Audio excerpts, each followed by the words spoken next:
Salut tout le monde et bienvenue sur cette vidéo. Aujourd'hui, par rapport à Blender 4, toujours au niveau de la playlist trucs et astuces, nous allons voir comment convertir des triangles en quadrangles. Il faut savoir que Blender il préfère travailler en quadrangle qu'en triangle. Évidemment, des fois vous aurez des objets où vous ne pourrez pas, par exemple ici, vous voyez, vous ne pourrez pas transformer ceci en quadrangle. Ou alors il faudra travailler complètement différemment. Si je prends par exemple celui-ci, vous voyez que pas de souci. Si je prends cette forme-là, pas de souci. Mais vous avez des formes, malheureusement, qui vont être en triangle.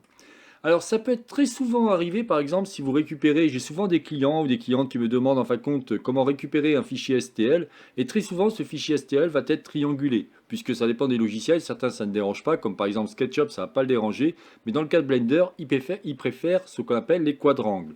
Si je vous montre un exemple, je vais prendre le cas de ce canon, je vais me mettre ici en mode édition, vous voyez qu'il est bien triangulé. Et malheureusement, c'est pas terrible et on a vraiment quelque chose qui est très moche. Il faut savoir aussi que quand vous avez des triangles, automatiquement, tout ce qui va être les boucles d'arête, quand vous faites CTRL R, ça ne marchera pas.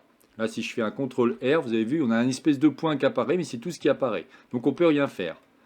Comment peut-on remédier à ça? Ça dépendra de la topologie de votre maillage. Mais dans ce cas précis, si je fais ici CTRL F, ou alors vous allez ici dans le menu face, vous avez à cet endroit-là, on peut soit trianguler les faces si on veut, mais on peut aussi faire ce qu'on appelle Trees to Quad. Et si je fais ça, vous allez voir que d'un seul coup, celui-ci a réglé le problème. Voilà donc ce que je voulais vous expliquer au niveau de la conversion entre les triangles versus les quadrangles. Voilà, donc je n'en dirai pas plus par rapport à cette vidéo. C'était donc la chaîne Blender pour tous, réalisée par Jean-Michel. Si vous avez aimé cette vidéo, n'oubliez pas de liker ou tout simplement vous abonner à ma chaîne. N'hésitez pas à me poser des questions, je me ferai un plaisir de vous répondre. Je vous souhaite une excellente journée et à la prochaine vidéo. Bye bye.